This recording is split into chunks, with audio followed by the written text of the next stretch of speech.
Branch of accounting, या कह सकते हैं ब्रांचेस ऑफ अकाउंटिंग। अकाउंटिंग के कितने ब्रांच हैं, हुआ मेरे ब्रांच को समझना है। अकाउंटिंग का कितना सारा ब्रांच है, कितने ब्रांच है अकाउंटिंग का। ऐसे समझिए, भारत देश है, भारत देश है। इस देश को हम भारत कब कहते हैं, जब इसमें 29 राज्य मिल करके एक साथ दिखता है, तब हम भारत कहते हैं ना। सपोज कर लीजिए इस 29 राज्यों को अलग अलग कर दिया जाए, सभी राज्य अलग अलग हो जाएं और सभी अपना अपना अलग एग्जिस्टेंस बना लें, तो बताइए भारत कहां जाएगा, भारत कहीं नहीं रह जाएगा। इस बात को समझिए, ब्रांच का मतलब समझिए। जब हम कहते हैं ना अकाउंटिंग, जब हम क्या कहते हैं बच्चों, अकाउंटिंग, तो अकाउंटिंग क्या है, अकाउंटिंग एक पूरा का पूरा देश है। जैसे देश होता है ना एक पूरा का पूरा, अकाउंटिंग एक विशाल चीज है। लेकिन वो विशाल कब है, वो विशाल तब है जब उसमें छोटे छोटे छोटे छोटे राज्य मिले हुए हैं। वो जो राज्य हैं उन्हीं को हम लोग ब्रांच कहते हैं। यानी जैसे आप एक पेड़ को देखते हैं, एक पेड़ को कहते हैं ना बहुत विशाल पेड़ है, तो पेड़ विशाल कब होता है, जब उसमें बहुत सारे शाखाएं, बहुत सारी शाखाएं निकली होती है। अगर उन सभी शाखाओं को काट दीजिए तो वो पेड़ विशाल रह नहीं जाएगा। ठीक उसी प्रकार से ब्रांच क्या है, अकाउंटिंग का जो अस्तित्व है वो बहुत बड़ा अस्तित्व है बच्चों। छोटे छोटे पार्ट को मिला करके अकाउंटिंग बना हुआ है। अब इसको आप ऐसे समझ सकते हैं, जैसे देखिए ये गोल हमने बना लिया पूरा का पूरा अकाउंटिंग। ये पूरा का पूरा गोल नहीं हुआ है, हमको पता है, लेकिन आपको हंसने की जरूरत नहीं है। मान लीजिए कि ये गोल है, ये पूरा का पूरा हो गया अकाउंटिंग। अब इसको, रुको, हंसी तो आ रही होगी तुम लोगों को। हाँ, ये भी गोल नहीं हुआ, खैर कोई बात नहीं। ये मान लो कि ये गोल है। अब ये पूरा का पूरा है अकाउंटिंग, आ रहा है समझ में, ये पूरा का पूरा है अकाउंटिंग। तो बच्चों इस पूरे के पूरे अकाउंटिंग में ये देखो, ये जैसे ये सर्कल है और ये सर्कल के बीच में हो गया सेंटर, तो यहां से लेकर यहां तक ये एरिया अलग, एक अलग अकाउंटिंग है, ये एरिया एक अलग अकाउंटिंग है, ये एरिया एक अलग, इस प्रकार से अलग अलग एरिया बनते जा रहे हैं। अब सभी एरिया को देखो, जैसे ये एक एरिया दिख रहा है, इस एरिया को एक अलग नाम कहा जाता है, इस एरिया को एक अलग अकाउंटिंग कहते हैं, इस एरिया को एक अलग अकाउंटिंग कहते हैं। तो ये जो छोटे छोटे पार्ट हैं, जैसे आप कहते हैं ना बाप और बेटा, जैसे एक बाप के 4 बेटे हो गए, उसी प्रकार अकाउंटिंग होता है बाप, और अकाउंटिंग के बहुत सारे बेटे हैं। अब प्रश्न ये उठता है कि सबसे बड़का बेटा कौन है, तो बच्चों सबसे बड़का बेटा का नाम है फाइनेंशियल अकाउंटिंग। क्या नाम है बच्चों, फाइनेंशियल अकाउंटिंग, फाइनेंशियल अकाउंटिंग। सबसे बड़े बेटे का नाम क्या है, फाइनेंशियल अकाउंटिंग। अब जरा हम लोग इसको समझ लेते हैं कि ये फाइनेंशियल अकाउंटिंग क्या होता है, इसको हम लोग समझेंगे। लेकिन फिलहाल हम लोग बात कर रहे हैं कि भाई ये बेटे हैं कितने, आखिर बेटों के बारे में तो बाद में जानेंगे, पहले बेटे हैं कितने। तो बच्चों सबसे पहला बेटा फाइनेंशियल अकाउंटिंग, उसके बाद है मैनेजमेंट अकाउंटिंग। इसे आप लोगों को लिखने की जरूरत नहीं है, नोट्स में भेज दिया करूंगा, तो आपको टेंशन लेने की जरूरत नहीं है। इसके बाद बच्चों, इसके बाद होता है कॉस्ट अकाउंटिंग। इसके बाद क्या होता है, कॉस्ट अकाउंटिंग। इसके बाद बच्चों होता है human resource and development accounting. इसके बाद सोशल रिस्पॉन्सिबिलिटी अकाउंटिंग। इसके बाद टैक्स अकाउंटिंग। बच्चों अलग अलग बहुत सारे सब फील्ड हैं, जरा ध्यान से समझिए, ठीक है। अब यहाँ ये बहुत सारे सब फील्ड ऑफ अकाउंटिंग, ये सब क्या, इसको हम लोग सब फील्ड भी कहते हैं बच्चों, इसको हम लोग क्या कहते हैं, सब फील्ड ऑफ अकाउंटिंग। यानी अकाउंटिंग के छोटे छोटे टुकड़े, अकाउंटिंग का छोटा छोटा ब्रांच, अकाउंटिंग की छोटी छोटी शाखाएं। अब हम लोग बारी बारी से एक एक बात पे डिस्कस करेंगे बच्चों। ये जो मैंने अभी आपको बताया है, इसे हम लोग नीचे ऑलरेडी हमने नोट्स में शामिल कर दिया है। आइए हम लोग सीधे सीधे नोट्स पे चलते हैं। देखिए ये रहा ब्रांच ऑफ अकाउंट। यहाँ हमने गोल करके तो नहीं बताया है, लेकिन गोल करके आपको ज्यादा समझ में आएगा। लेकिन अब यहाँ पर आप देखिए, सबसे पहला आपको ब्रांच कौन सा दिख रहा है बच्चों, सबसे पहला फाइनेंशियल अकाउंटिंग। सबसे पहला फाइनेंशियल अकाउंटिंग, आराम से सुन, वो पेशेंस रख, पेशेंस, एक एक बात समझाएंगे, इसीलिए वेट वेट आराधना, वेट, आराम से। तो मैंने सबसे पहला बेटा कौन है बच्चों, फाइनेंशियल अकाउंट। अब आपसे कोई ये पूछ सकता है कि फाइनेंशियल अकाउंटिंग क्या होता है, ये पहला, ये सबसे बड़ा बेटा है। और मैं इसे सबसे बड़ा बेटा क्यों कह रहा हूं, वास्तव में दुनिया में जब अकाउंटिंग का स्टार्टिंग हुआ तो सबसे पहले अकाउंटिंग का यही रूप सामने आया, ये फाइनेंशियल अकाउंटिंग है, जो हमें फाइनेंस से रिलेटेड पूरा इंफॉर्मेशन देता है। अब आपको याद होगा कि हम लोग यहाँ पर, बताइए, रिकॉर्डिंग करते थे, रिकॉर्डिंग से पहले आइडेंटिफिकेशन होता था, सबसे पहले मेजर होता था, और आइडेंटिफाई और मेजर होने के बाद रिकॉर्डिंग होता था, रिकॉर्डिंग होने के बाद क्लासिफिकेशन होता था, और समराइजेशन होता था। जब दुनिया स्टार्ट हुई और दुनिया में थोड़ा सिस्टमेटिक वे में अकाउंटिंग होना स्टार्ट हुआ बच्चों, तो समराइजेशन तक ही अकाउंटिंग माना जाता था। ये तो धीरे धीरे डेवलप हुआ है, अकाउंटिंग के और प्रोसेस तो बाद में डेवलप हुए हैं। दुनिया में पहले समराइजेशन तक को ही अकाउंटिंग माना जाता था, और समराइजेशन तक के प्रोसेस को हम लोग फाइनेंशियल अकाउंटिंग कहते हैं। क्यों कहते हैं? क्योंकि देखो ये पूरे के पूरे फाइनेंस के बारे में हमें इंफॉर्मेशन दे देता है।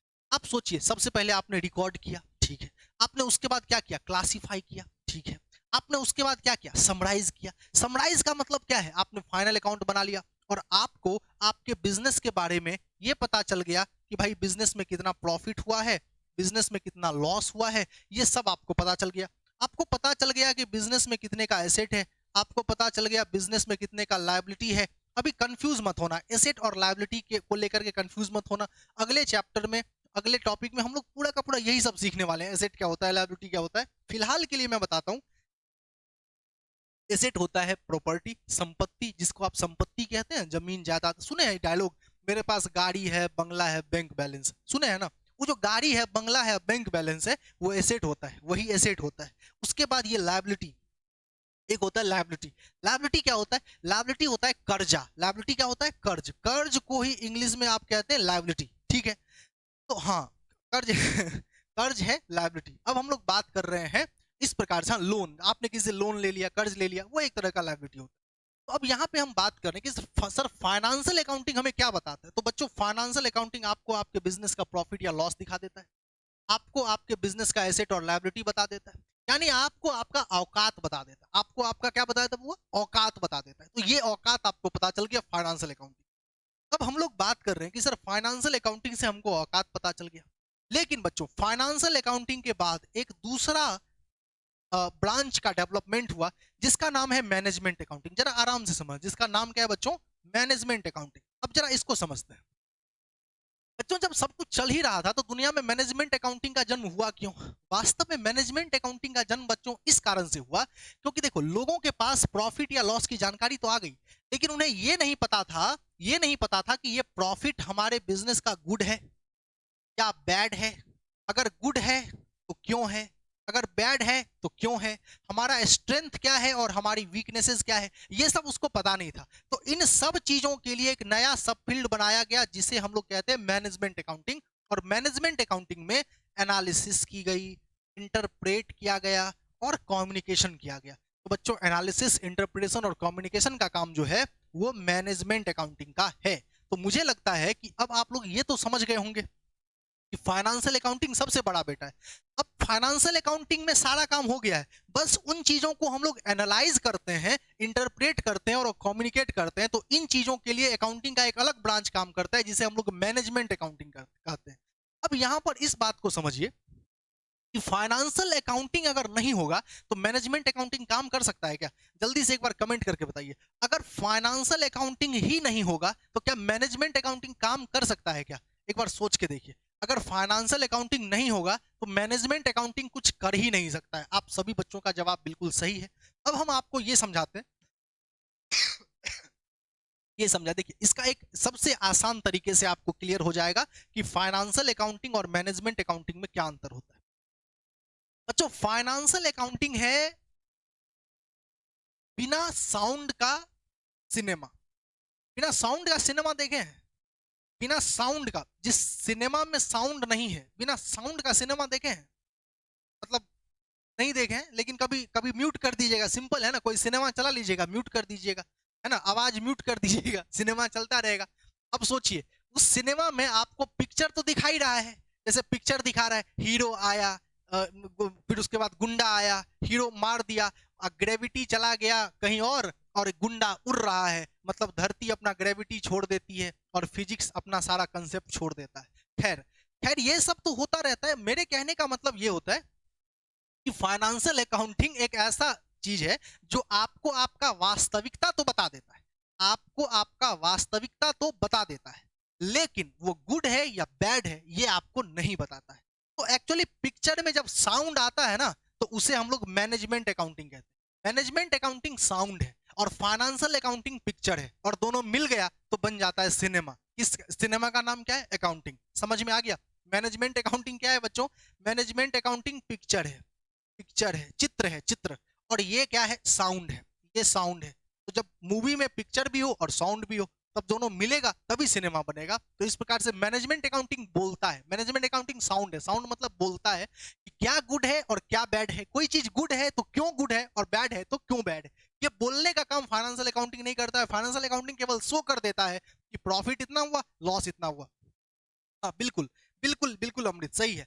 तो ये जो फाइनेंशियल अकाउंटिंग है, ये बोल देता है कि ये दिखा देता है, शो करता है, इतना प्रॉफिट, इतना लॉस, इतना एसेट, इतना लायबिलिटी।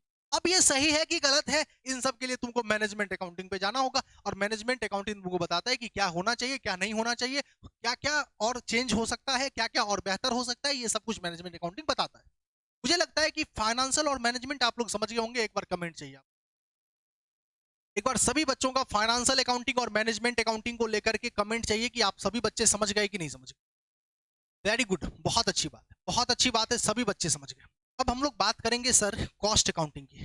एक्चुअली कॉस्ट अकाउंटिंग ना, देखिए, कॉस्ट अकाउंटिंग एक ऐसा ब्रांच ऑफ अकाउंटिंग है जो मतलब एक अलग ही इसका फील्ड है। मतलब फाइनेंशियल और मैनेजमेंट का एक चक्कर तो समझ में आता है, लेकिन देखिए, जब जब अकाउंटिंग का डेवलपमेंट तो तब होगा ना जब इंडस्ट्रियां बढ़ेगी, कॉमर्शियल एक्टिविटीज बढ़ेंगे, तो अकाउंटिंग का यूज भी बढ़ेगा। सोचिए, शुरुआती समय में बिजनेस का जो आकार हुआ करता था वो थोड़ा ही सा हुआ करता था। मतलब 10-20 स्टाफ हैं तो हम कहते थे बड़ा बिजनेस है। भाई आज के डेट में ऐसा ऐसा बिजनेस है जहां पे एक बिजनेस के अंदर 5-5 लाख लोग काम कर रहे हैं। सोचिए आप, बिजनेस का आकार कितना बड़ा हो चुका है। तो ऐसे में बच्चों इंडस्ट्रियल डेवलपमेंट हुआ है, अलग अलग डेवलपमेंट हुआ। इंडस्ट्रियल डेवलपमेंट का मतलब एक सामान को बनाने के लिए हजारों कंपनियां हैं आज के डेट में। सोचिए कितना बड़ा रिवॉल्यूशन, कितना बड़ा क्रांति हो चुका है। आप एक चीज लेने जाते हैं तो आपको 100 तरह का वैरायटी मिलता है। मतलब इतनी कंपनियां एक ही चीजों को बना रही है, एक एक चीजों को बनाने वाली बहुत सारी कंपनियां हैं। तो इस प्रकार से इंडस्ट्री का डेवलपमेंट हुआ है। और जब इंडस्ट्री बढ़ी है, इंडस्ट्री मतलब फैक्ट्री बढ़ी है, जब फैक्ट्री वगैरह बढ़ा है तो वहां पे फैक्ट्री के मालिकों को एक चिंता सताने लगी। और वो चिंता ये है कि फैक्ट्री में सामान जो बनाया जाता है, उस सामान को बनाने में जो खर्च आता है, उस खर्च को कैसे मैनेज किया जाए, उस खर्च का कैसे हिसाब रखा जाए, उस कॉस्ट को, कॉस्ट मतलब लागत, लागत मतलब वही सामान को बनाने में जो खर्चा लगा, उसको कहते हैं इंग्लिश में कॉस्ट। जैसे मान लीजिए ये पेंसिल है, इस पेंसिल को बनाने में कितना खर्च लगा, तो हम कहेंगे इसका कॉस्ट कितना है। तो ये हो गया कॉस्ट। तो ये जो कॉस्ट है, तो फैक्ट्री वाले ने, इन्वेस्टमेंट इसको नहीं कहते हैं, वो कहां कहां से वर्ड लेके आते हो मुझे नहीं पता, इन्वेस्टमेंट तो इसको बिल्कुल नहीं। तो खैर आराम से समझना बात को, कॉस्ट क्या होता है जरा वर्ड समझना। तो बहुत अंतर है, बहुत अमृत, बहुत वर्ड सब में बहुत अंतर है। कहीं से कंसेप्ट लेकर कहीं भी कोई वर्ड बोल दोगे बहुत खराब हो जाएगा, अर्थ का अनर्थ हो जाएगा। तो बात समझना, देखो जिसके पास नॉलेज नहीं है वो बोलेगा तो चलेगा, लेकिन कॉमर्स का स्टूडेंट जब बोलेगा तो गड़बड़ा जाएगा। इसीलिए बात को समझना, मैं क्या बोल रहा हूं। ये एक प्रोडक्ट है, इस प्रोडक्ट को बनाने में जो खर्च लगा वो इसका कॉस्ट है। इसको इन्वेस्टमेंट नहीं बोलते, वो इसका कॉस्ट बोलते हैं। अब बच्चों इसको समझ, इन्वेस्टमेंट बाद में समझना, बहुत बड़ा चीज है इन्वेस्टमेंट। जरा आराम से समझिए, ये जो कॉस्ट है, लागत है, खर्च है, इसको कैसे हम इसका अकाउंटिंग करें और कैसे इस कॉस्ट को कंट्रोल करें, इसको हम लोग बोलते हैं कॉस्ट अकाउंटिंग। कॉस्ट अकाउंटिंग दो चीज में डील करता है। एक तो कॉस्ट एसरटेन करना, क्या बच्चों? कॉस्ट एसरटेन करना, कॉस्ट एसरटेन, एसरटेन मतलब पता लगाना। एक तो कॉस्ट को पता लगाते हैं, दूसरा कॉस्ट को कंट्रोल करना। ये दो चीज में डील करता है, एक कॉस्ट को एसरटेन करने में और दूसरा कॉस्ट को कंट्रोल करने में। तो मुझे लगता है आपको तीन ब्रांचेस समझा दिए, फाइनेंशियल अकाउंटिंग, मैनेजमेंट अकाउंटिंग और कॉस्ट अकाउंटिंग। बच्चों क्लियर है कि नहीं? जल्दी से बता दो, जल्दी से बता दो एक बार, क्लियर है कि नहीं? क्लियर है? सभी बच्चों का कमेंट चाहिए। Very good. तो आप लोग तीन ब्रांच समझ गए, फाइनेंशियल, कॉस्ट और मैनेजमेंट। अब आपके सामने कोई, मान लो कोई स्टूडेंट है या आपका कोई सीनियर है, जूनियर है, आकर के बोल रहा है तुम जानते हो फाइनेंशियल अकाउंटिंग क्या होता है? आप कहिएगा बिल्कुल जानते हैं फाइनेंशियल अकाउंटिंग क्या होता है। आप जानते हैं कॉस्ट अकाउंटिंग क्या होता है? आप जानते हैं मैनेजमेंट अकाउंटिंग क्या होता है?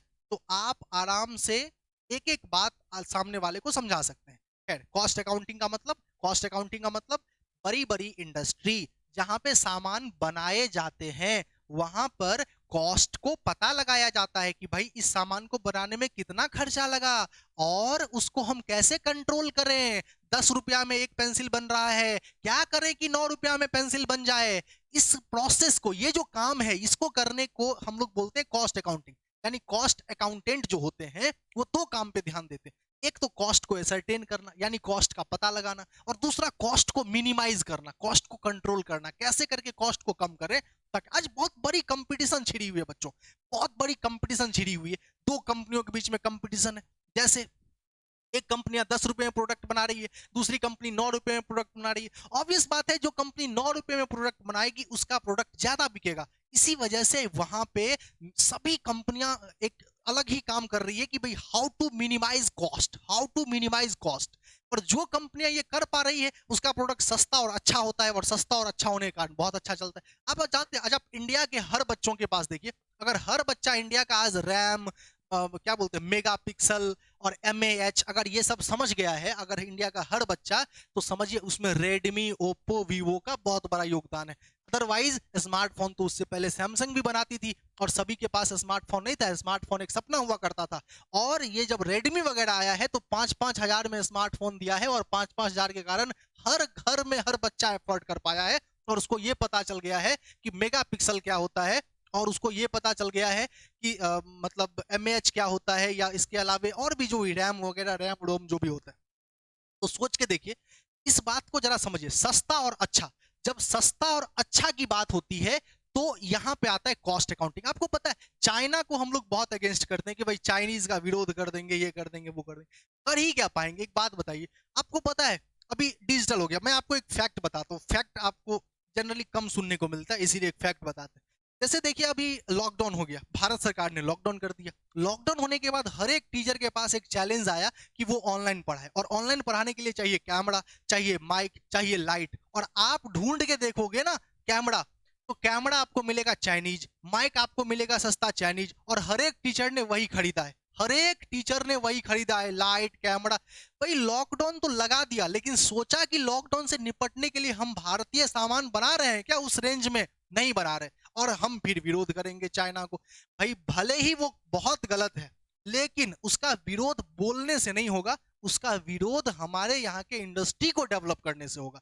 हम अगर यहाँ के टीचर्स को, सोचिए करोड़ों लाखों टीचर्स हैं, सबने कैमरे, मोबाइल, सबने कुछ ट्राई तो किया ही होगा, हर एक चीज सस्ता, उसको कौन सा पड़ा होगा? चाइनीज। तो कहीं ना कहीं आप लॉकडाउन लगाइए, इकोनॉमी किसकी बढ़ेगी? चाइना की बढ़ेगी। हमको लगता है क्या कि हम लोग केवल किट मंगवा रहे हैं और दवाई का सामान मंगवा रहे हैं, ये सब। अरे भाई बहुत कुछ मंगवा लिया, लॉकडाउन होने के बाद हर चीज डिजिटल हुआ और ऑनलाइन का हर इक्विपमेंट चाइना सस्ते बना रहा था, तो कहीं ना कहीं हर चीज सबको मंगवाना पड़ा है। इस फैक्ट को आप लोग समझिएगा।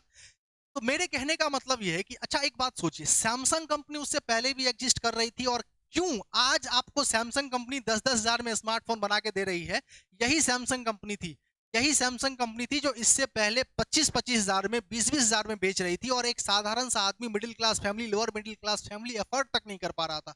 लेकिन आज उसको जब कंपटीशन दिया गया है तो आज वो अपना प्राइस कम कर लिया है। आखिर इस बात को जरा सोचिए, और ये सोचिए कि भाई कैसे कोई कंपनी, चाइना के पास ऐसा क्या है कि वो 5 हजार में सामान बना के दे रही है? सीधा बात है बच्चों, चाइना बल्क में बनाती है। चाइना क्या करती है? बल्क में बनाती है, मतलब बहुत ज्यादा बनाती है। अब आप जब बल्क में बनाओगे ना, तो अब ऐसे सोचो, मान लो हम यहाँ पे एक इंस्टीट्यूट किराए पर लेकर के पढ़ा रहे हैं। सपोज करो उस इंस्टीट्यूट का किराया है 10 हजार। कितना किराया है बच्चों? 10 हजार। गौरव मैं बता रहा हूं, सब एकदम ध्यान से समझना, पहले बातों को सुनो, पहले सुनो और तब बोलना। Listen more, speak less. पहले सुनिए, आराम से सुनिए सर कह क्या रहे। मान लीजिए हम एक रूम में पढ़ा रहे हैं और उस रूम का किराया है 10 हजार। अब आप सोचिए इस रूम में केवल अगर हम एक स्टूडेंट पढ़ाएंगे, केवल एक स्टूडेंट पढ़ाएंगे, तो बताइए कितना पैसा ले लें ताकि हमारा रेंट हम दे सकें। मान लीजिए हम एक टीचर हैं, हम एक स्टूडेंट पढ़ा रहे हैं और हमको किराया देना पड़ रहा है 10 हजार। अब सोचिए हम कितना पैसा ले लें ताकि हम अपना खर्चा मेंटेन कर पाए। उस स्टूडेंट से हमको पर मंथ कितना लेना पड़ेगा? सोचिए, बताइए, जवाब दीजिए। उस स्टूडेंट से, मैं सिर्फ एक स्टूडेंट पढ़ा रहा हूं, हाँ, एबव 10,000। अभिषेक राज का बिल्कुल सही जवाब है एबव 10,000। आराधना का गलत जवाब है 20 हजार। क्यों लेंगे भाई? 10 हजार से ज्यादा, 10 हजार से ज्यादा 11, 12, 13 कुछ भी ले सकते, भाई 15 ही भी क्यों, मतलब इतना बोल दो ना कि 10,000 से ज्यादा। भाई आराधना, कुमार, दिव्यांशु, दिव्या, सब लोग समझो ना 10,000 से ज्यादा, 10,000 से ज्यादा ले लेंगे तो ठीक है ना, हो जाएगा ना काम। हाँ, लेकिन अब सोचो एक बात कि अगर हमारे पास 10,000 स्टूडेंट हो जाएं, 10,000 स्टूडेंट, हम इतने सारे स्टूडेंट को पढ़ाएं, अब सोचो हम कितना रुपया ले लें तो हमारा काम हो जाएगा, जल्दी से बताओ, हम कितना रुपया ले लें तो हमारा काम हो जाएगा, हम कितना रुपया ले लें, हम पढ़ाने का कितना रुपया ले लें तो हमारा काम हो जाएगा। अरे भाई 1 रुपया ले लेंगे तब भी काम हो जाएगा, 10,000 स्टूडेंट से 1 रुपया भी ले लेंगे तो काम हो जाएगा, 1 रुपया भी ले लेंगे तो हम आराम से रेंट दे सकते हैं। तो सीधा बात समझो, ज्यादा स्टूडेंट को पढ़ाए तो कम में भी बेचेंगे तो बिकेगा कि नहीं बिकेगा। अब सोचो एक टीचर 10,000 रुपया ले रहा है और एक टीचर 1 रुपया ले रहा है, बताओ स्टूडेंट किसके पास जाएंगे। सीधा सा फंडा समझो, बल्क। अरे ये जो देखे होगे जब रेडमी एमआई ये सब क्या किया, ऑनलाइन इतना ज्यादा ऐसा सेल करता था कि तुम पहले ऑर्डर लगा दो, मतलब ऐसा एक माहौल था 1-2 साल पहले कि ऑर्डर लग जाता था तो आदमी खुश होता था कि रेडमी का सेल चल रहा है, मेरा एगो ऑर्डर लग गया। अरे ऐसा माहौल क्रिएट कर दिया कि उसको लाखों करोड़ों ऑर्डर पहले ही मिल जाते थे। भाई ऑर्डर किस बात पे मिल जाता था, वो प्रॉमिस करता था कि 5,000 में हम इतना फैसिलिटी का फोन दे देंगे तुमको, तो आदमी ऑर्डर लगाने लगा। अब उसको करोड़ों फोन के ऑर्डर तो पहले ही मिल गए। अब सोचो, अब वो 10 पीस नहीं बनाएगा, अब वो करोड़ों पीस बनाएगा। अब सोचो करोड़ों पीस बनाएगा तो अगर 1 करोड़ भी रेंट देना हो तो 1 रुपया लेगा तो उसका रेंट उसी में निकल जाएगा। सीधा बात सोचो, इसको कहते हैं बल्क में बनाने का फायदा। खैर मुझे लगता है कि थोड़ा बहुत तो समझ में आया होगा। बच्चों एक बात बताओ, ये बात समझ में आया है क्या, बल्क में बनाने का जो फायदा मैंने आपको समझाया, ये समझ में आया है कि नहीं आया है?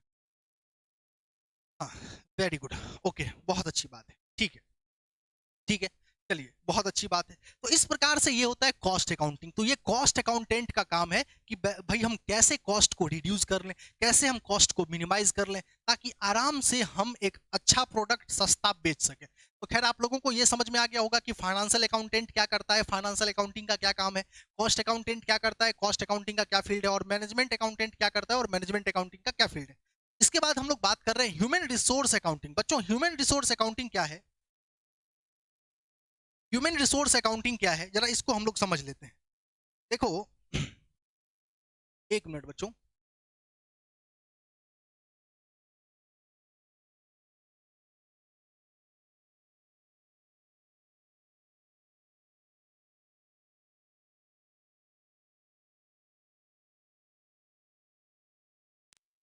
हो गया, चलो। तो अब हम लोगों का हो गया ह्यूमन रिसोर्स अकाउंटिंग। बच्चों ह्यूमन रिसोर्स अकाउंटिंग में क्या होता है, जरा इसको आराम से समझिएगा। ह्यूमन रिसोर्स अकाउंटिंग एक ऐसा अकाउंटिंग है जहां पे हम ह्यूमन रिसोर्स का अकाउंटिंग करते हैं। अब आपको ये लग रहा होगा कि सर ह्यूमन रिसोर्स का अकाउंटिंग क्यों होता है, भाई आखिर ह्यूमन रिसोर्स का अकाउंटिंग क्यों करेंगे। देखो भाई, इंसान सबसे बड़ा एसेट है। जानते हैं इंसान और मशीन में क्या फर्क है? आज एक बात सोचिए, खैर इंसान और मशीन में फर्क के ऊपर अभी नहीं जा रहे, आप सिर्फ एक बात सोचिए कि सर साउंड क्लियर नहीं आ रहा है, और अब साउंड तो क्लियर ही होगा। खैर और भी बच्चों को प्रॉब्लम है क्या, थोड़ा नेटवर्क एरिया में जाइए, साउंड क्लियर आ रहा होना चाहिए। क्या और भी प्रॉब्लम है सभी बच्चों को, क्या सबको साउंड क्लियर नहीं आ रही है? हाँ, तो सर और सबको क्लियर नहीं है, सबको क्लियर आ रहा है, ठीक है ठीक है, वेरी गुड वेरी गुड, बहुत अच्छी बात है। चलो, तो अब हम कह रहे थे कि जैसे ह्यूमन रिसोर्स अकाउंटिंग क्या है। बच्चों ह्यूमन रिसोर्स अकाउंटिंग एक ऐसा अकाउंटिंग जहां पे ह्यूमन रिसोर्स का अकाउंटिंग किया जाता है। ह्यूमन रिसोर्स का, अब आप ये सोच रहे होंगे सर ह्यूमन रिसोर्स का अकाउंटिंग क्यों करें। तो बच्चों एक बात सोचिए, जैसे मान लिया जाए कि हाँ मशीन बस कोई आइडिया, हाँ ठीक है उस पर अभी नहीं जा रहे। खैर अभी एक बात सोचिए, अंबानी साहब हैं, क्यों हैं अंबानी साहब इसलिए हैं क्योंकि उनके पास जो काम करने वाले लोग हैं बहुत ईमानदारी से काम कर रहे हैं, इसीलिए उनकी कंपनी इतना ग्रोइंग है। अगर मान लीजिए सब उनके कंपनी में बेईमान और फ्रॉड मिल जाए तो उनकी कंपनी को आज ही भट्टी बैठना पड़ेगा, उनकी कंपनी को आज ही बिक जाना पड़ेगा। आप सोच के देखिए, अंबानी साहब ने जब बिजनेस को स्टार्ट किया होगा तो पहला जो उनको मैनेजर मिला होगा, पहला जो उनको क्लर्क मिला होगा, पहला जो आदमी मिला होगा, पहला जो बंदा मिला होगा, वो शरीफ और ईमानदार और हार्ड वर्कर मिला होगा, तभी जाकर के ये इतने ग्रो कर पाए हैं। तो सोच के देखिए, समझिए इस बात को। ह्यूमन रिसोर्स है, कोई कंपनी बहुत बड़ी है ना तो उस कंपनी के बैक में जाके देखिए, उस कंपनी के एम्प्लॉय का एफर्ट दिखेगा आपको, उस कंपनी के एम्प्लॉय का एफर्ट होता है तभी वो कंपनी बहुत ग्रो करती है, सीधा सा बात। बच्चों ह्यूमन रिसोर्स बहुत बिगेस्ट एसेट होता है, ह्यूमन रिसोर्स आदमी बहुत बड़ा एसेट होता है किसी भी कंपनी का, और उसका अकाउंटिंग भी पहले नहीं होता था लेकिन अब इसका अकाउंटिंग भी होता है। ये ध्यान दिया जाता है कि हम ह्यूमन रिसोर्स से कितना ले रहे हैं और हम ह्यूमन रिसोर्स को कितना दे रहे हैं, इसके ऊपर भी विचार किया जाता है। अकाउंटिंग का ये भी एक फील्ड है और इसको हम लोग ह्यूमन रिसोर्स अकाउंटिंग में इस बात पर विचार करते हैं। एक इंसान से हम क्या ले रहे हैं और उस इंसान को हम क्या दे रहे हैं। सिर्फ देखो, देने में सिर्फ पैसा ही नहीं दिया जाता है, बल्कि बहुत सारी सुविधाएं दी जाती है। उनके बच्चों को अच्छे स्कूल में दाखिला दिया जा सकता है, उनके लिए मुफ्त इलाज का व्यवस्था किया जा सकता है, पेंशन या रिटायरमेंट स्कीम लाए जा सकते हैं। तो ह्यूमन रिसोर्स को बहुत कुछ दिया जा सकता है, हम क्या दे रहे हैं इसके ऊपर भी विचार किया जाता है। बड़ी बड़ी कंपनियां इस पर विचार भी करती है और इसको ह्यूमन रिसोर्स अकाउंटिंग के अंतर्गत रखा जाता है। आपको जान के हैरानी होगी, टीसीएस वगैरह कंपनी में, बहुत बड़ी बड़ी कंपनियों में आपको पैसा मिलता है कि आप जिम करेंगे, ऑफिस आवर में आपको 2 घंटे या 1 घंटे का जिम का टाइम मिलता है। अब सोचिए भाई, इतना अच्छा, क्या इससे अच्छा और क्या होगा कि भाई पैसा भी दे रहे हो और जिम भी करवा रहे हो, तो इससे अच्छा और क्या हो सकता है। सोचिए, उस कंपनियों का ये मानना है कि अगर हमारे एम्प्लॉय फिट रहेंगे और अच्छे रहेंगे तो हमारे लिए बहुत अच्छा काम करेंगे। सोचिए कितना अच्छा सोचती है बड़ी बड़ी कंपनियां, इतनी बड़ी बड़ी कंपनियां। तो इसको बोलते हैं ह्यूमन रिसोर्स अकाउंटिंग, और मुझे लगता है ये भी आपको समझ में आ गया होगा। इसके बाद होता है बच्चों social responsibility and development accounting. Social responsibility, बच्चों एक बात सोचिए, एक बात सोचिए, हर एक चीज हम लोगों को कहां से मिल रहा है। आज अगर हम लोग बात करें, जैसे बड़ी बड़ी कंपनियां कहां पे रॉ मटेरियल कहां से लेती है, समाज से लेती है, सोसाइटी से लेती है। वर्कर कहां से आते हैं, सोसाइटी से आते हैं। कस्टमर कहां से आते हैं, सोसाइटी से आते हैं। कंपटीटर कहां से आते हैं, सोसाइटी से आते हैं। और भाई उसके बावजूद जो कारखानों का कचरा होता है, जो कंपनियों का गार्बेज होता है, उस गार्बेज को कहां पे बहा दिया जाता है, तो भाई समाज के नदियों में, नालों में। और या जो धुआं निकलता है उससे प्रदूषण कहां पे होता है, समाज में होता है। तो उसको उसको भी कौन भुगतते हैं, समाज के ही लोग भुगतते हैं। तो भाई social responsibility and development accounting एक ऐसा फील्ड है जो बताता है कि कोई कंपनी जो समाज से इतना कुछ ले रही है, वो समाज के लिए क्या कंट्रीब्यूट कर रही है। और आपको जान के हैरानी होगी कि एशियन पेंट्स का आप नाम सुने होंगे। एशियन पेंट्स एक ऐसी कंपनी है जहां भी प्लांट लगाती है वहां पे अपने एम्प्लॉय के लिए एक अलग से अस्पताल और एक अलग से स्कूल या मुफ्त इलाज या मुफ्त विद्यालय की व्यवस्था जरूर कर देती है। तो सोचिए, ये होता है सोशल रिस्पॉन्सिबिलिटी, कि अगर हम समाज से इतना कुछ ले रहे हैं तो हम समाज के लिए क्या कर रहे हैं। Social responsibility and development accounting, चलो ये तो हो गया। उसके बाद होता है बच्चों टैक्स अकाउंटिंग। टैक्स अकाउंटिंग आप लोग जानते हैं, अभी हर आदमी जो पैसा कमा रहा है वो भारत सरकार में, अगर भारत में रहना है तो भारत सरकार को टैक्स देना होगा, चाहे डायरेक्टली दो चाहे इनडायरेक्टली दो। तो इससे रिलेटेड अकाउंटिंग को हम लोग टैक्स अकाउंटिंग कहते हैं। आपने जीएसटी सुना होगा, आपने इनकम टैक्स सुना होगा, ये सब टैक्स अकाउंटिंग के पार्ट हैं। खैर ये अभी आपको नहीं पढ़ने हैं ये सभी कुछ। ये जो human resource and social responsibility है, ये सीए फाइनल में पढ़ा जाता है बच्चों, ये सीए फाइनल में पढ़ा जाता है। और ये टैक्स अकाउंटिंग सीए के सेकंड ग्रुप में पढ़ा जाता है, जिसको आईपीसीसी बोला जाता था, और आप अब इसका नाम बदल करके सीए इंटर हो गया है। क्या हो गया बच्चों, सीए इंटर हो गया इसका नाम बदल करके।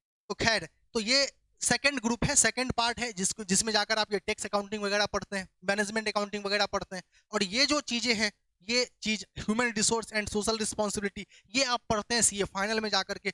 अब बच्चों हम 11th में क्या पढ़ेंगे, तो बच्चों ये जो फाइनेंशियल अकाउंटिंग है इसे ही आप 11th में पढ़ते हैं। यानी कि आप सोच के देखिए, आपके 11th का सिलेबस क्या हुआ। आपके 11th का सिलेबस स्टार्ट होता है आइडेंटिफिकेशन, मेजरमेंट, रिकॉर्डिंग, क्लासिफिकेशन और summarisation. This is your syllabus, यही है फाइनेंशियल अकाउंटिंग। अब आप तो ये समझ में आ ही गया होगा कि अकाउंटिंग कितना बड़ा विशाल है। और इतना ही नहीं, और भी बहुत सारे सब फील्ड हैं, नेशनल अकाउंटिंग, इन्फ्लेशन अकाउंटिंग, ना जाने क्या क्या। लेकिन वो सब इतना इंपॉर्टेंट नहीं है, इसीलिए वहां उसकी चर्चा हम यहाँ पे नहीं कर रहे हैं। बच्चों एक बात बताओ, 11th क्लास का कोई और बच्चा मिल जाएगा और वो आपसे कहेगा कि ब्रांच ऑफ अकाउंट बताओ तो कितने ब्रांच होते हैं, तो क्या आप भी किताब के तरह रट करके केवल ये 3 गो नहीं ना बोलिएगा, क्योंकि आपके किताब में ये 3 गो लिखा हुआ है। लेकिन हमने आपको बहुत अलग तरीके से बहुत विशिष्ट बात बताया है, और इन तमाम बातों की जानकारी आप रखेंगे तो आपके पास औरों से बहुत अलग नॉलेज होगा, और किसी भी बच्चे में इतना हिम्मत नहीं होगा कि किसी भी टॉपिक पे आपके साथ डिस्कस कर सके। तो मुझे लगता है कि आप लोगों को ब्रांच ऑफ अकाउंटिंग समझ में आया होगा। एक बार सभी बच्चे कमेंट करके बताइए कि क्या आपको सच में ब्रांच ऑफ अकाउंटिंग बहुत अच्छे से क्लियर हो गया। बच्चों बहुत बोलना पड़ता है, बहुत बोलना पड़ता है, केवल इस बात के लिए कि तुम समझ पाओ, बस तुम अच्छे से समझ जाओ, यही उद्देश्य होता है। वरना केवल इस 3 पॉइंट तुम्हारे किताब से पढ़ाते तो केवल ये 3 पॉइंट था, और उस 3 पॉइंट में हल्का हल्का बोल करके निकल सकते थे। लेकिन तुम लोग देखो, अभी 53 मिनट का वीडियो बन चुका है और अभी तक हम लोग कंटिन्यूसली लगे हुए हैं। वेरी गुड, बहुत अच्छी बात है, सबके कमेंट आ गए, बहुत अच्छा लगा आप लोगों का कमेंट पढ़ करके। अब हम लोग आते हैं प्रोसेस ऑफ अकाउंटिंग। बच्चों एक बात बताइए, ये हम लोगों का नया टॉपिक है। जरा आराम से आ जाइए। अब हम लोगों का अगला पॉइंट क्या है, प्रोसेस ऑफ अकाउंटिंग। अभी हम लोगों ने सबसे पहले क्या पढ़ा था, अभी हम लोगों ने सबसे पहले पढ़ा था, सबसे पहले तो रिवीजन किया, और रिवीजन करने के बाद हम लोगों ने पढ़ा ब्रांचेस ऑफ अकाउंटिंग। और ब्रांचेस ऑफ अकाउंटिंग जानना बहुत जरूरी था, क्योंकि हमको ये पता चल गया कि अकाउंटिंग उतना ही छोटा नहीं है जितना हम समझते हैं कि अकाउंटिंग का एक बुक है बस, अकाउंटिंग इतना ही बड़ा है। अकाउंटिंग बहुत ब्रॉडर चीज है, और हम लोग 11th में उसका एक केवल हिस्सा सीख रहे हैं, उसका एक छोटा सा पॉइंट सीख रहे हैं। इससे हम अकाउंटिंग पूरा का पूरा ओवरऑल नॉलेज नहीं ले पाए। तो इसीलिए यहां पर इस बात को जानना बहुत जरूरी था कि अकाउंटिंग कितना बड़ा चीज है। अब एक गहरी सांस ली जाए, एक गहरी सांस ली जाए ऐसे करके, हाँ एकदम एक लंबा सांस लीजिए। उससे क्या होगा, उससे हो जाएगा कि मन हो जाएगा शांत, मन हो जाएगा हल्का, और जो पढ़े हैं वो आराम से दिमाग में स्टोर हो जाएगा। ले लिए सर, वेरी गुड, बहुत अच्छा किया। अब हम लोग बात करेंगे प्रोसेस ऑफ अकाउंटिंग। बच्चों अब हम लोग क्या बात करेंगे, प्रोसेस ऑफ अकाउंटिंग। भाई अकाउंटिंग का प्रोसेस क्या सब है बच्चों, अकाउंटिंग का प्रोसेस क्या है जरा आराम से देखें। सबसे पहला प्रोसेस रिकॉर्डिंग, और मैंने आपको पढ़ा दिया था कि रिकॉर्डिंग में आपको जर्नल बनाना है, और रिकॉर्डिंग में आपको सब्सिडरी बुक बनाना है। इसे हम लोग प्राइमरी बुक ऑफ अकाउंट भी कहते हैं, ये भी आपको बताया जा चुका है। अब देखिए उसके बाद होता है क्लासिफिकेशन। क्लासिफिकेशन में हम लोग लेजर बनाते हैं, लेजर में पोस्टिंग और बैलेंसिंग की जाती है। सब पढ़ा हुआ ही रिवाइज हो रहा है। पोस्टिंग ड्यूरिंग द ईयर, साल के दौरान चलता है, मतलब पूरे साल चलता रहता है। और balancing end of the year में होता है, मतलब वर्ष के एंड में होता है, वर्ष के एंड में होता है। कैसे होता है, ये तो पूरा चैप्टर ही है, जर्नल लेजर सब्सिडरी बुक, ये सब आगे जाकर के चैप्टर है। तो पूरा का पूरा डिस्कशन हम लोग वहां पे चैप्टर में जाकर के करेंगे। तो फिलहाल बस आपको ये पता चल जाना चाहिए कि अच्छा अच्छा ये सब चीज होता है बस। समराइजेशन, समराइजेशन में क्या होता है बच्चों, हम लोग ट्रायल बैलेंस बनाते हैं और हम लोग फाइनल अकाउंट बनाते हैं। ट्रायल बैलेंस और फाइनल अकाउंट, फाइनल अकाउंट का ही दूसरा नाम है फाइनेंशियल स्टेटमेंट। दो तरह का होता है, इनकम स्टेटमेंट और पोजीशन स्टेटमेंट। और रिकॉर्डिंग और क्लासिफिकेशन और समराइजेशन, इन्हीं को मिला करके बना हुआ है फाइनेंशियल अकाउंटिंग। गौर से देखिए, इन्हीं को मिला करके क्या बना है बच्चों, फाइनेंशियल अकाउंटिंग। तो आपको ये भी समझ में आ गया होगा कि रिकॉर्डिंग से लेकर के समराइजेशन तक का जो भी चीज होता है वो सब क्या है, फाइनेंशियल अकाउंटिंग। एक बार जल्दी से बता दीजिए, प्रोसेस ऑफ अकाउंटिंग में ये तीनों क्लियर हो गया, जल्दी से बता दो। प्रोसेस ऑफ अकाउंटिंग में ये तीनों चीज क्लियर हो गया बच्चों, वेरी गुड, बहुत अच्छी बात है। चलिए आगे बढ़ते हैं। अब आप देखिए यहाँ पर, अब आप देखिए नंबर 4 प्रोसेस में क्या है, एनालिसिस, उसके बाद है इंटरप्रिटेशन, उसके बाद है कम्युनिकेशन। और ये तीनों कहाँ आता है, ये तीनों मैनेजमेंट अकाउंटिंग का पार्ट है, इसीलिए मैनेजमेंट अकाउंटिंग में आता है। तो इस प्रकार से हम लोगों ने प्रोसेस ऑफ अकाउंटिंग को भी देख लिया। एक बार जल्दी से तीनों को मिला के, दिव्या तीनों को मिला देते हैं, रिकॉर्डिंग क्लासिफिकेशन समराइजेशन, ये तीनों ही मिला हुआ है तो फाइनेंशियल अकाउंटिंग। ठीक है, अब हम लोग बात करेंगे कि क्या क्या यहाँ तक प्रोसेस क्लियर हो गया सभी बच्चों का, जल्दी से बच्चों प्रोसेस क्लियर हो गया, सभी बच्चों का प्रोसेस क्लियर हो गया, वेरी गुड, बहुत अच्छी बात है, बहुत अच्छी बात है कि आप सभी बच्चों का प्रोसेस क्लियर हो गया। अब हम लोग बात कर रहे हैं कि बुक कीपिंग, अकाउंटिंग और अकाउंटेंसी। बच्चों ये हम लोगों का अब नया टॉपिक है, बुक कीपिंग क्या होता है, अकाउंटिंग क्या होता है और अकाउंटेंसी क्या होता है, इसको हम लोग अब समझेंगे। सबसे पहले देखिए ये बुक कीपिंग, अकाउंटिंग और अकाउंटेंसी क्या है, इसको यहाँ पर एक इमेज लिखा दिया हुआ है, ये आप इमेज देख सकते हैं, और इस इमेज में देख करके इसको आपको समझना है। बच्चों अकाउंट, हमने कहा ही था जब क्लास स्टार्ट किए थे तो हमने बताया था कि अकाउंटिंग, अकाउंटेंसी, बुक कीपिंग, इस सब में अंतर होता है, तो इसको आराम से हम समझाएंगे। देखिए सबसे पहले आप मुझे ये बताओ कि सबसे पहले ट्रांजैक्शंस को आप क्या करते हो, आइडेंटिफाई। सबसे पहले आप क्या करते हैं, आइडेंटिफाई। फिर आप क्या करते हैं, मेजर करते हैं। फिर आप क्या करते हैं, उसको रिकॉर्ड करते हैं। और फिर आप क्या करते हैं, क्लासीफाई करते हैं। ये जो चारों चीजों को आप एक साथ लिख दें, आइडेंटिफाई, मेजर, रिकॉर्ड और क्लासीफाई, तो इसे कहा जाता है बुक कीपिंग। क्या कहा जाता है बच्चों, बुक कीपिंग। वास्तव में जर्नल, रिकॉर्डिंग के अंदर आपने क्या बनाया, जर्नल बनाया, और क्लासिफिकेशन में आपने क्या बनाया, लेजर बनाया। तो जर्नल और लेजर बनाने का काम क्लर्क का होता है, समझना इस बात। जर्नल और लेजर बनाने का काम किसका होता है, क्लर्क का होता है। और जो क्लर्क ये काम करता है उसको हम लोग बुक कीपर कहते हैं। क्या कहते हैं बच्चों, बुक कीपर कहते हैं। बुक कीपर, बुक कीपर मतलब जो बुक्स मेंटेन करता है, मतलब ये प्राइमरी और सेकेंडरी बुक मेंटेन करता है, रिकॉर्डिंग और क्लासिफिकेशन करता है, यानी जर्नल और लेजर मेंटेन। लेकिन जब एक बुक कीपर बुक कीपिंग का काम कर लेता है तो उसके बाद अकाउंटेंट, अकाउंटेंट जो है वो एक तरह का मैनेजेरियल जॉब है बच्चों। जैसे कोई अकाउंटेंट है तो एक तरह से वो अपने आप को मैनेजर के पोस्ट के जैसा समझता है कि हम भाई अकाउंटेंट हैं, मतलब मैनेजर के रैंक के, मतलब हम क्लर्क के रैंक के नहीं हैं, हम मतलब लोअर लेवल के स्टाफ नहीं हैं, हम एक मैनेजेरियल स्टाफ है। तो बच्चों बुक कीपर जो होता है ना, जो जर्नल लेजर करता है, वो एक लोअर कलर्कियल, कोई भी कलर को समझा दोगे, अभी देखते होगे शोरूम सब में जाते होगे ना तुम लोग, तो शोरूम में वो कंप्यूटर लेकर के बैठा रहता है, तुम सामान खरीदते हो, वो झट से कंप्यूटर में लेकर के टाइप कर देता है कि इतने सामान, इतने का सामान बिका। अब वो जो सामान बिका वो अकाउंटेंट नहीं है, वो बुक कीपर है बच्चों। वो किसी को भी वो दिखा दिया जाएगा कि इस प्रकार से बेचने पर ये और खरीदने पर ये कर देना, तो वो कोई भी कर सकता है, और इसको हम लोग बुक कीपर कहते हैं। तो बुक कीपर एक क्लर्क होता है, बुक कीपर एक क्लर्कियल नेचर का जॉब होता है बच्चों। क्या होता है? क्लर्कियल, याद रखना, ये एक क्लर्कियल नेचर का जॉब होता है, लोअर लेवल का जॉब होता है, ये एक लोअर लेवल का जॉब होता है। अब हम लोग बात कर रहे हैं इसके बाद, अब रिकॉर्डिंग और क्लासिफिकेशन हो चुका है। अब क्लासिफिकेशन के बाद जो समरी बनाने का काम है, समराइजेशन जो है, वो समराइजेशन, एनालिसिस, इंटरप्रिटेशन और कम्युनिकेशन, ये सब काम एक अकाउंटेंट का होता है। ये सब काम बच्चों किसका होता है? अकाउंटेंट का होता है, अकाउंटेंट का होता है। और अकाउंटेंट जो है वो एक मैनेजेरियल लेवल का जॉब माना जाता है, और अकाउंटेंट जो करता है उसे हम लोग अकाउंटिंग कहते हैं। अब इसको ऐसे समझिए, ये देखिए ये एरिया है अकाउंटिंग का, ये देखिए ये एरिया है अकाउंटिंग का, ये अकाउंटिंग का एरिया दिख रहा होगा। अकाउंटिंग के एरिया के अंदर है बुक कीपिंग का, यानी कि बुक कीपिंग का एरिया छोटा होता है और अकाउंटिंग का एरिया बड़ा होता है, और अकाउंटिंग में ही बुक कीपिंग भी है। ऐसा नहीं है कि बुक कीपिंग अलग है और अकाउंटिंग अलग है, बात को जरा समझना। देखो ये जो काम है रिकॉर्डिंग और क्लासिफिकेशन, इसी के बाद हम लोग समराइजेशन करते हैं। तो अगर एक अकाउंटेंट समराइजेशन कर रहा है, एक अकाउंटेंट जो है वो अगर समराइजेशन कर रहा है, तो वो यही क्लर्क का डाटा लेगा। तो ये जो क्लर्क जो कि बुक कीपिंग करके देता है, उस क्लर्क के काम का भी बहुत महत्व होता है बच्चों। और याद रखना कि ये जो अकाउंटेंट है, ये जो अकाउंटेंट है, मान लो ये अकाउंटेंट है, ये बंदा देख इधर, ये बंदा अकाउंटेंट है और ये बंदा क्लर्क है, जो बुक कीपर है, जो क्या है बच्चों? बुक कीपर है। तो इस दोनों में याद रखना कि बुक कीपर जो कर रहा है उसके लिए भी रिस्पॉन्सिबल कौन होगा? अकाउंटेंट होगा। यानी अकाउंटेंट जो है वो उसके लिए जिम्मेदार होगा।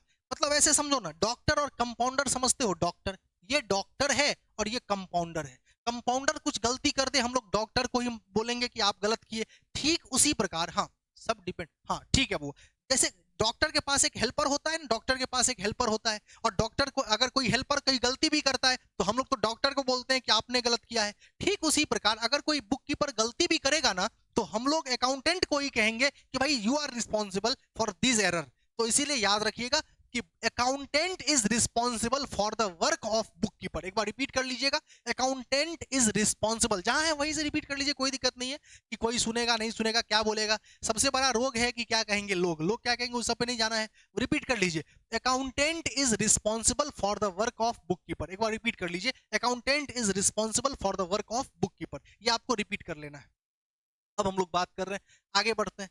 अब आगे बढ़ने के बाद अब आपको देखिए, ये बुक कीपिंग समझ गए और अकाउंटिंग समझ गए, तो आइडेंटिफाई से लेकर के कम्युनिकेशन तक का प्रोसेस आपको पहले से ही याद है। और इस पूरे प्रोसेस को समझने के बाद अब आप लोग बुक कीपिंग और अकाउंटिंग दोनों को समझ चुके हैं। अब एक नया मुद्दा है हम लोगों के पास कि सर अकाउंटेंसी क्या होता है, सर अकाउंटेंसी क्या होता है। देखिए ये अकाउंटेंसी का दायरा है। अकाउंटेंसी इतना बड़ा है जिसने अपने अंदर ही अकाउंटिंग को भी संभाल लिया और बुक कीपिंग को भी संभाल लिया।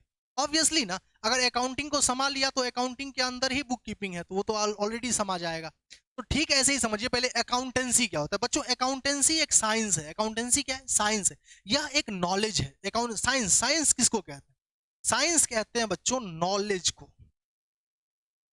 साइंस किसको कहते हैं? नॉलेज को, ज्ञान। इंसानों ने जो ज्ञान बनाया है उसे हम लोग साइंस कहते हैं। साइंस हमें बताता है क्या है, व्हाई कैसे है, हाउ क्यों है, मतलब व्हाई क्यों है, तो क्या क्यों कैसे, ये सब कुछ हमें कौन बताता है? साइंस। अगर कोई चीज हुआ तो क्यों हुआ, एक्शन हुआ तो उसका रिएक्शन क्या होगा, ये क्यों हुआ कैसे हुआ, ये सब कुछ साइंस चमत्कार में बिलीव नहीं करता है, मैजिक में बिलीव नहीं करता है, ये लॉजिक में बिलीव करता है। ये बताता है कि इस कारण से ये होता है और इस कारण से ये नहीं होता है, तो ये साइंस है।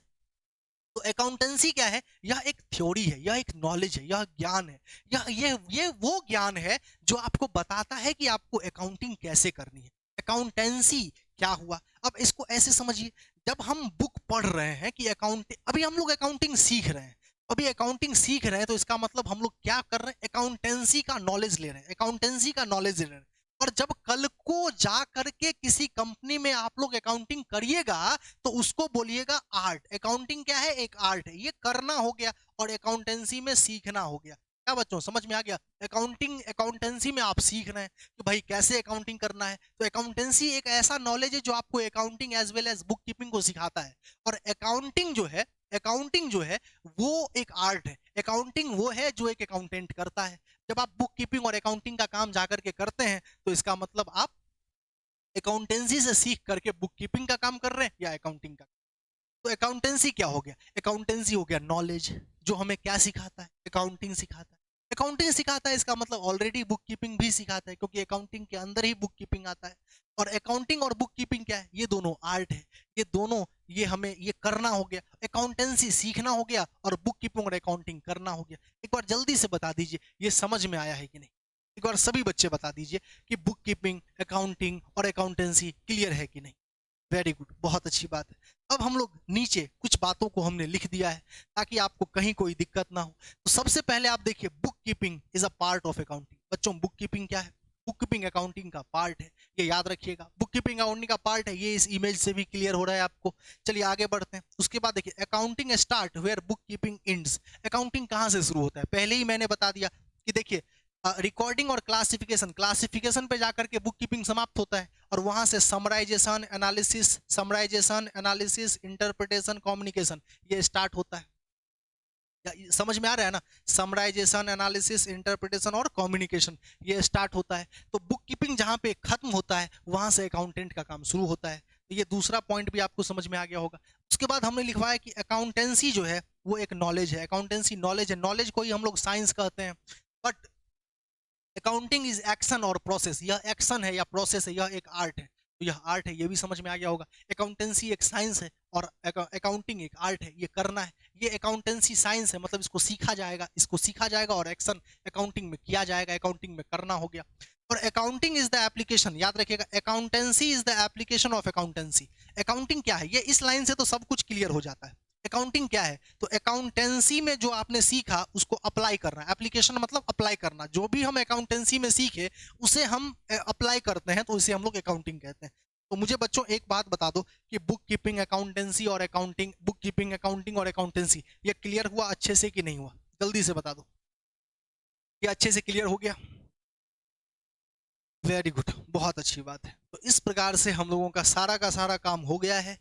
और अब आज की क्लास में हम लोग इससे ज्यादा नहीं पढ़ेंगे। इसके बाद के टॉपिक को हम लोग अब कल के क्लास में देखेंगे। और सुनो एक मिनट ध्यान से, चैप्टर नंबर 1, आप लोग बुक मंगवाए हैं कि नहीं मंगवाए हैं? बुक ऑर्डर किए हैं कि नहीं? कितने लोग बुक ऑर्डर किए हैं जरा मैसेज कीजिए। कितने बच्चे बुक ऑर्डर कर दिए हैं?